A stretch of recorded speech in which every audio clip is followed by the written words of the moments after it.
Good morning students. अब तक हमने कार्य के बारे में जाना कि कार्य आयु के अनुसार लिंग के आधार पर किन किन के लिए किस प्रकार से उपयोगी होता है या उन पर कौन सी बंदिशें होती है। आज हम कार्य के प्रति हमारी धारणाओं को समझेंगे।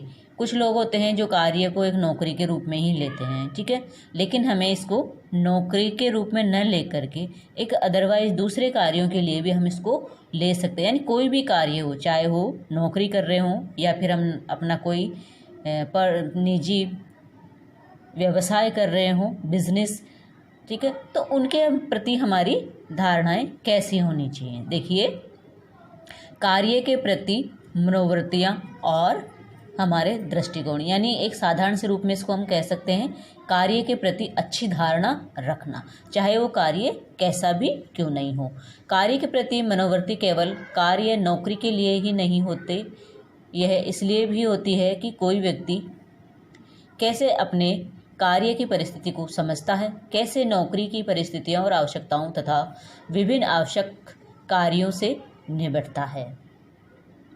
एक व्यक्ति का नौकरी से संतोष अथवा असंतोष का अनुभव उसकी मनोवृत्तियों से काफ़ी प्रभावित होता है, बजाय इसके कि स्वभावतः नौकरी द्वारा पूर्णतः इसे निर्धारित किया जाए। साथ ही व्यक्तिक बोध उसके द्वारा दूसरे से की गई तुलना से प्रभावित होता है। जैसे उदाहरण के लिए हम ले सकते हैं, यदि कोई व्यक्ति अपने प्राप्त वेतन की तुलना दूसरे व्यक्ति के वेतन से उसके काम के उत्तरदायित्व, अर्जित योग्यता, कार्य, उत्पादन, सच्चाई और समर्पण पर विचार किए बिना करता है, तो उसमें असंतोष पैदा होने की संभावना हो जाती है। देखिए, मतलब कुछ लोग हैं जो नौकरी करते हैं, अब चाहे वो सरकारी भी हो सकती है और वो प्राइवेट भी हो सकती है, ठीक है, लेकिन बहुत से लोग ऐसे सोचते हैं कि ये जो नौकरी कर रहे हैं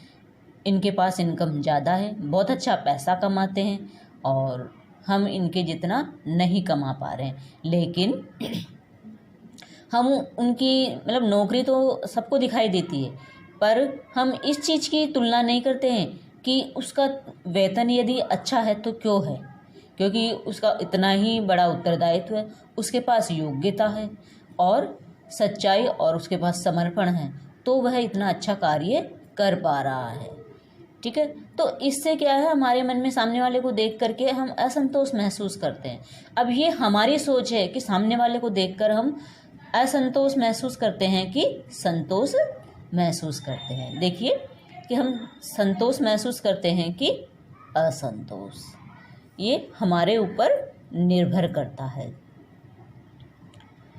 दूसरी ओर किसी व्यक्ति की नौकरी के सभी पहलुओं, सकारात्मक और नकारात्मक दोनों की वास्तविक छानबीन में संतोष और प्रसन्नता की संभावना अधिक होती है।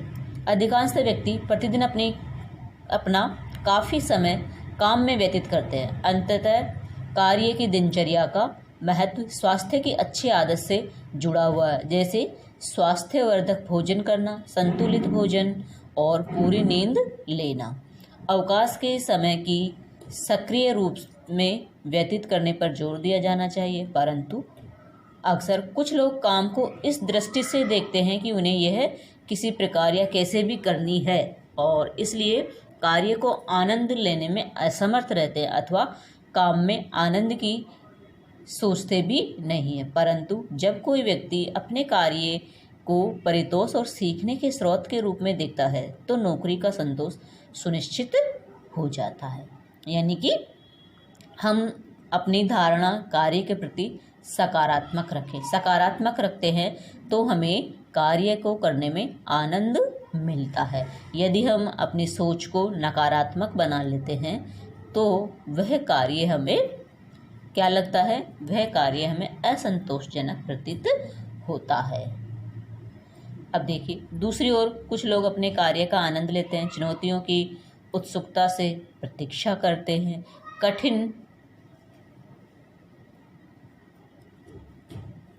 कठिन कार्यों को सकारात्मक दृष्टिकोण में संभालते हैं। उन्हें अपनी नौकरी के बारे में अच्छा महसूस कराता है।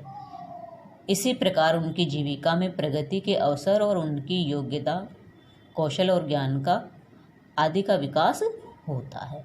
अब देखिए कार्य जीवन की गुणवत्ता। अगला है हमारा कार्य जीवन की गुणवत्ता। देखिए कार्य जीवन की गुणवत्ता कैसे है।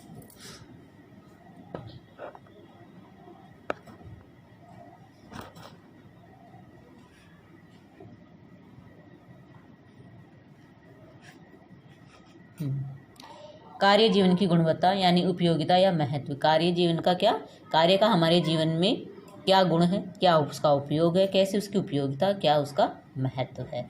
अब जानिए, संस्थाओं द्वारा कर्मचारियों के कार्य जीवन की गुणवत्ता को महत्वपूर्ण माना जाता है। दृष्टिकोण से कर्मचारियों को महत्वपूर्ण घटक समझा जाता है और यह विश्वास किया जाता है कि जब अपनी कार्य परिस्थितियों से संतुष्टि होते हैं तब वे बेहतर काम करते हैं। वह सामान्यतः माना जाता है कि कर्मचारियों को प्रोत्साहन देने के लिए उनकी सामाजिक और मनोवैज्ञानिक आवश्यकताएं पूरी करना ही महत्वपूर्ण है जितना कि उनकी आर्थिक आवश्यकताओं को पूरा करना। इसमें अनेक संदर्भ शामिल है। वे केवल कार्य पर ही आधारित नहीं है, जैसे नौकरी और जीविका संतुष्टि, वेतन के साथ साथ और साथियों के साथ संबंध, कार्य में तनाव और निर्णय करने में भागीदारी के अवसर, कार्य जीविका, घर में संतुलन और खुशहाली का सामान्य बोध। यानी कई प्रकार से यह हमारे लिए कार्य क्या होते हैं, हमारे लिए बहुत ही उपयोगी और महत्व वाले साबित होते हैं। फिर है, सभी मनुष्य एक ऐसे परिवेश में जीना और फलना फूलना चाहते हैं जो हमें अच्छे काम करने के लिए प्रोत्साहित और प्रेरित करता है तथा जिसे हम करने में समर्थ हैं। अतः यह एक निर्णायक कदम होगा कि ऐसे खुशहाल और स्वास्थ्य कार्य परिवेश बनाएं जो केवल भौतिक और सामाजिक अनुभूति से ही नहीं बल्कि गहन मनोवैज्ञानिक, देखिए भाई, कार्य हम ऐसे करें जो हमारे सामाजिक और भौतिक और सामाजिक अनुभूति ही हमें प्रदान ना करे बल्कि मनोवैज्ञानिक यानी मानसिक और भावनात्मक दृष्टि से भी उपयुक्त हो। एक स्वास्थ्य कार्य को सही रूप से और सकारात्मक कार्य परिवेश कहा जाता है। इस प्रकार का जो परिवेश का मतलब है कि हमें कार्य के लिए मतलब माहौल बनाना, ऐसा माहौल बनाना कि हम उसको बहुत अच्छे ढंग से करें। अब देखिए, संगठन की आवश्यकताओं के अतिरिक्त प्रत्येक कर्मचारी की आवश्यकताओं और अपेक्षाओं का समुचित ध्यान देकर एक सकारात्मक कार्य परिवेश बनाकर प्रत्येक व्यक्ति को प्रेरित करें। यानी कार्य के प्रति हम प्रत्येक व्यक्ति को जब हम प्रेरित करते हैं, निष्पक्ष और सबके साथ समान व्यवहार करें। हमारा कार्य कब उपयोगी बनेगा, कब महत्वपूर्ण बनेगा, जब ये सारे पॉइंट्स हम लागू करते हैं। एक सकारात्मक कार्य परिवेश बनाकर प्रत्येक व्यक्ति को प्रेरित कर मतलब मोटिवेशन हम उनसे बार बार देंगे, ठीक है। निष्पक्ष और सबके साथ समान व्यवहार करके तकनीकी कार्य क्षमता को सुनिश्चित और सुसाध्य बना करके, यानी हमारे कार्य में ज़्यादा से ज़्यादा हम तकनीकी चीज़ों का इस्तेमाल करें और उसको सुसाध्य बनाएं। एक आकर्षक और सुरक्षित कार्य परिवेश उपलब्ध कराकर नौकरी को सुरुचिपूर्ण और चुनौतीपूर्ण बना करके व्यक्ति को उसके योग्य कार्य दे करके, यानी जिस व्यक्ति की जैसी योग्यता है उसको उसी के अनुसार कार्य देकर, जहाँ जरूरी हो वहाँ प्रतिनिधि बनाकर, यानी प्रतिनिधि यानी जो लीडर बनता है किसी भी कार्य में, जो मान लो बड़ी बड़ी फैक्ट्रियाँ चलती है वहाँ पर एक लीडर बनाया जाता है जो उनकी तरफ से बोलता है, उनके हक की मांग करता है, आदि चीज़ें इसके अंतर्गत शामिल की गई है। अब देखिए, अब है कार्य के प्रति यानी माहौल बनाना, कि माहौल हम कैसे बना सकते हैं। हम इसमें ज़्यादा डिस्कशन नहीं करेंगे, इसके पॉइंट्स देख लेते हैं कि माहौल कैसे बनाया जाना चाहिए, किसी भी कार्य के लिए माहौल कैसे बनाया जाना चाहिए। देखिए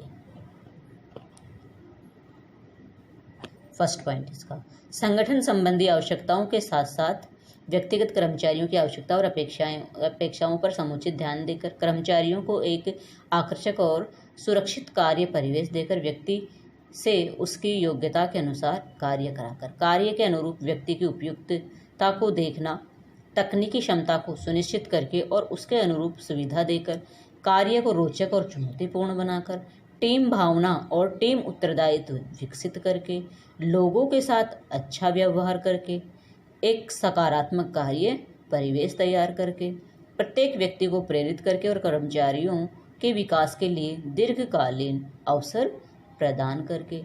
फिर है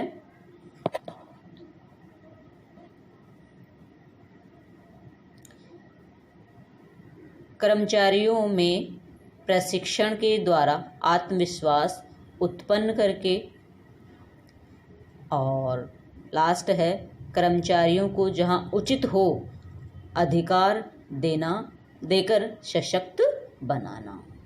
तो ये सारे पॉइंट्स हम फॉलो करते हैं। ये सारी सुविधाएं यदि एक वर्कर को उपलब्ध होती है तो ही वो एक अच्छा कार्य कर पाता है। यानी एक कार्य का माहौल कब बन पाता है, जब हम ये सारी चीज़ें उत्पन्न करते हैं। यानी कार्य का हमें क्या बनाना चाहिए, वातावरण बनाना चाहिए। क्या करना चाहिए, वातावरण बनाना चाहिए, माहौल बनाना चाहिए कि हम जब तक, जैसे पढ़ाई के लिए भी आपको क्या बनाना पड़ता है, एक माहौल बनाना पड़ता है, तभी आप उसमें पढ़ पाते हैं, अन्यथा वो नहीं पढ़ पाते। इसीलिए कार्य के प्रति भी हम सकारात्मक दृष्टिकोण रखेंगे, उसके लिए माहौल बनाएंगे, तभी हम इस कार्य को एक सकारात्मक रूप से ले सकते हैं, अन्यथा नहीं। धन्यवाद।